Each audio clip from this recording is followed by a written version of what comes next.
Fantasy games के नाम पर कंपनी आपको आईपीएल के दौरान मूर्ख बनाती है। सरकार और कोर्ट क्यों नहीं कंपनी को या उसके प्रचार को रोकती है। ऑनलाइन गेम ऑफ स्किल है, तो दूसरे खेलों की तरह 18 साल से कम के बच्चे इसे क्यों नहीं खेल सकते। इन खेलों के प्रचार के अंत में जोखिम के बारे में लिखने की क्या जरूरत है। और क्योंकि ऑनलाइन गेम या फैंटेसी गेम ऑफ स्किल है, तो क्या इसे स्कूल या कॉलेज के सिलेबस में शामिल किया जा सकता है। इस खेल में आदत लगना या आर्थिक जोखिम संभव है। इस खेल में आदत लगना या आर्थिक जोखिम संभव है। जिम्मेदारी से खेलें। मैं उम्मीद लगाता हूं कि आप सब आईपीएल में व्यस्त हो गए होंगे, क्योंकि आईपीएल का मौसम आ गया है। बहुतों के घर बन जाएंगे और बहुतों के खत्म। और ये मौसम करीब 2 महीना रहेगा। बीसीसीआई, खिलाड़ी, टीम के मालिक और अलग अलग कंपनियां जिनका प्रचार आप क्रिकेट से ज्यादा देखते होंगे, इन 2 महीनों में करोड़ों रुपए छापने का काम मन से करेंगे।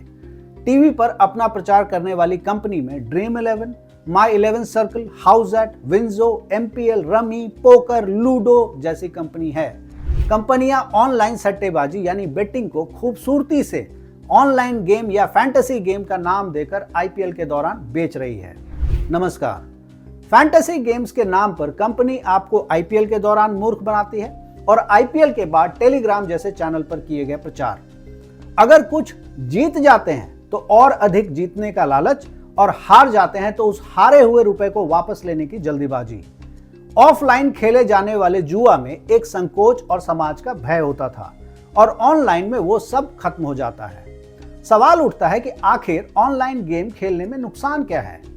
आप 11 खिलाड़ियों को चुनने के लिए खेल की शुरुआत 100 रुपए से करते हैं, लेकिन मैसूरू के रमनहल्ली में एक ही परिवार के 3 सदस्यों ने आत्महत्या कर ली। कारण परिवार के एक व्यक्ति का आईपीएल ऑनलाइन सट्टेबाजी के कारण कर्ज में चले जाना। 18 मार्च 2024 को आईपीएल के शुरू होने से महज 4 दिन पहले कर्नाटक के चित्रदुर्ग जिले में 24 साल की एक महिला ने कथित तौर पर आत्महत्या कर ली।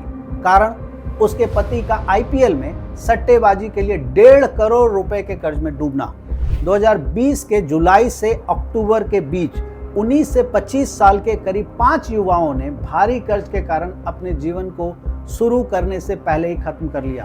कारण आईपीएल या फिर दूसरे तरह के क्रिकेट से जुड़े सट्टेबाजी के दौरान भारी कर्ज में डूब जाना। द वायर में इसी खबर के हिसाब से 2019 में करीब 14 लोगों ने आत्महत्या कर ली। इन 14 में से 8 लोगों ने 2019 के आईपीएल के दौरान ही अपनी जान दे दी थी।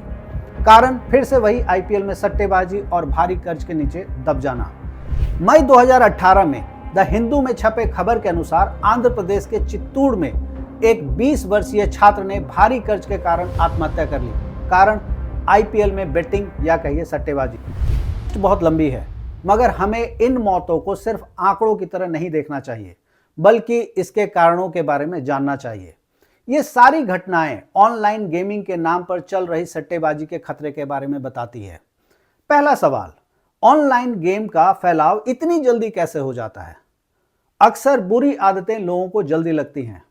इसके फैलने के पीछे बहुत सारे कारण हैं। एक कारण है ऑनलाइन गेम या ऑनलाइन सट्टेबाजी की कंपनी का जोर शोर से और खुले तौर पर प्रचार करना। और जब प्रचार धोनी, आमिर खान, रणवीर कपूर, जैकी श्रॉफ, रोहित शर्मा, जसप्रीत बुमराह, ऋषभ पंत जैसे बड़े नाम आईपीएल जैसे खेलों के दौरान कर रहे हों, तब इस तरह के छलावे वाले खेल की मान्यता और बढ़ जाती है। ऑनलाइन गेम वाली कंपनी जानती है कि इस व्यवसाय में 10 लगा के 100 मिल सकता है, इसलिए वो खर्च करने में बहुत बड़ा दिल दिखाते हैं। ड्रीम 11 ने वित्तीय वर्ष 2023 में 2,964 करोड़ रुपए कंपनी के प्रचार और प्रसार में लगाया था। कंपनी ने वित्त वर्ष 2022 में 3840 करोड़ रुपए कमाए थे, और 2023 में कमाई बढ़ के 6,384 करोड़ रुपए हो गया था। मतलब सिर्फ एक साल में 66.2% की बढ़ोतरी। इन आंकड़ों से इसके फैलाव का अंदाजा लगाया जा सकता है। दूसरा सवाल, क्या आम लोग सिर्फ बड़े नाम द्वारा किए गए प्रचार के कारण ड्रीम 11 जैसे ऑनलाइन गेम से जुड़ते हैं। आम लोग जल्दी कमाने के लिए, कभी अपनी गरीबी से जल्दी बाहर निकलने के लिए मजबूरीवश, कभी शौक के कारण, और कभी कभी इस गेम को समझने के लिए इसमें अपना पैसा लगाते हैं। मगर धीरे धीरे ऑनलाइन गेम इनके लिए फांसी का फंदा तैयार कर देता है। इसके अलावा बहुत ऐसे लोग हैं जो ऑनलाइन गेम के बारे में नहीं जानते हैं, लेकिन टीवी के प्रचार में दिखाए गए अभिनेता और खिलाड़ी के द्वारा ऑनलाइन गेम से अपने आप को खिलाड़ी से जोड़ने का प्रयास करते हैं। बहुत बार फैंस खिलाड़ियों के लिए अपनी समर्पण भावना को जाहिर करने के लिए ऐसे ऑनलाइन गेम से जुड़ जाते हैं। तीसरा सवाल, सरकार और कोर्ट क्यों नहीं कंपनी को या उसके प्रचार को रोकती है? एडवोकेट गुरदीप सिंह सच्चर ने मुंबई हाई कोर्ट में ड्रीम 11 के खिलाफ एक याचिका दायर करके फैंटेसी स्पोर्ट की आड़ में जुआ या सट्टेबाजी को बंद करने की मांग की और कंपनी के खिलाफ कार्रवाई की मांग की। जवाब में मुंबई हाई कोर्ट ने सच्चर की दलील को खारिज कर दिया और ड्रीम 11 के खेल को गेम ऑफ स्किल यानी कौशल वाले खेल की श्रेणी में रखा, मगर जानकार इसे गेम ऑफ स्किल की श्रेणी में नहीं रखना चाहते हैं। कोर्ट के गेम ऑफ स्किल वाली बात पर कुछ सवाल उभर के आता है। अगर ऑनलाइन गेम ऑफ स्किल है तो दूसरे खेलों की तरह 18 साल से कम के बच्चे इसे क्यों नहीं खेल सकते? इन खेलों के प्रचार के अंत में जोखिम के बारे में लिखने की क्या जरूरत है? और क्योंकि ऑनलाइन गेम या फैंटेसी गेम ऑफ स्किल है, तो क्या इसे स्कूल या कॉलेज के सिलेबस में शामिल किया जा सकता है? ऑनलाइन गेम या फैंटेसी गेम राज्य सरकार के अधीन आता है और अलग अलग कारणों से सरकारों ने इस पर कोई रोक नहीं लगाई है।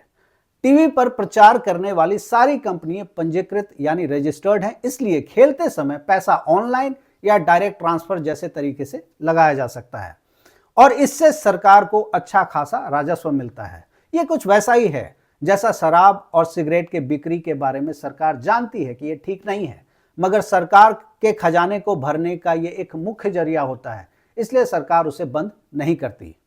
चौथा सवाल, इस तरह के गुमराह करने वाले प्रचार को अभिनेता और खिलाड़ी क्यों करते हैं? ये ऐसा सवाल है जिसका जवाब हमसे ज्यादा उन खिलाड़ियों और अभिनेताओं को देना है जो इस तरह के प्रचार को करते हैं। ये हो सकता है कि ऑनलाइन गेम का प्रचार करने वाले सभी लोग इस तर्क की आड़ में बचने की कोशिश करें कि हाई कोर्ट ने ड्रीम 11 को गेम ऑफ स्किल माना है, उसके बाद ही वो उसका प्रचार करने के लिए तैयार हुए हैं। मगर जो भी इसका प्रचार कर रहे हैं वो अच्छे से जानते हैं कि ये गेम ऑफ स्किल कम और सट्टेबाजी ज्यादा है। सच्चाई ये भी है कि इस तरह के प्रचार से इनको बहुत ज्यादा पैसा मिलता है और शायद उसी करोड़ों के लालच में ये अपने आप को रोक नहीं पाते। विमल गुटखा के प्रचार को याद कीजिए कि कैसे अजय देवगन और शाहरुख खान ने गुटखा को पान मसाला बना के बेचने की कोशिश की थी। प्रचार करने वाले खिलाड़ी और अभिनेता को अपने आप से यह पूछना होगा कि अगर अपने समय में वो ऐसे ही किसी गेम ऑफ स्किल को खेल रहे होते तो क्या आज वो ये प्रचार कर रहे होते? ये कुछ नैतिक सवाल हैं जिसका जवाब उन्हें खुद ही देना है, लेकिन बड़े खिलाड़ी और अभिनेता का रिकॉर्ड नैतिकता के स्केल पर पहले से ही बहुत ज्यादा खराब है, इसलिए इन पर भरोसा न के बराबर ही करना चाहिए। आईपीएल के कारण बहुत सारे उभरते हुए खिलाड़ियों को मौका मिला है और आगे भी मिलता रहेगा और ये बहुत अच्छी बात है, मगर इससे आईपीएल के कर्ता धर्ता और खिलाड़ी अपनी जिम्मेवारियों से नहीं बच सकते हैं। जिन लोगों को सट्टेबाजी की आदत है वो बिना आईपीएल के भी सट्टेबाजी करेंगे, मगर खिलाड़ी या अभिनेता इस तरह के फैंटेसी गेम के प्रचार को नहीं करके हजारों परिवार को खत्म होने से तो बचा ही सकते हैं। आम लोग उन पर आंख बंद करके विश्वास करते हैं, उन्हें सिर्फ चंद रुपए के लिए खोना या नहीं खोना उनके हाथ में है। जिस जनता ने उन्हें प्यार देकर बुलंदियों पर पहुंचाया है, उन्हें खिलाड़ी क्या देना चाहते हैं ये खिलाड़ी को तय करना है। दुख की बात यह है कि ऐसे अहम मुद्दों की रिपोर्टिंग बहुत ही कम होती है, क्योंकि ज्यादातर पत्रकार पेज 3 की पत्रकारिता से बाहर ही नहीं निकल पाते हैं। अगर आपको हमारा ये रिपोर्ट पसंद आया हो तो जरूर सब्सक्राइब करें और दूसरों से भी शेयर करें। इस पूरे रिपोर्ट को समेटने में मेरी मदद राहुल सेठी ने की थी।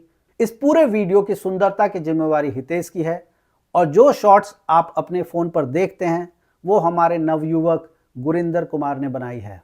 धन्यवाद।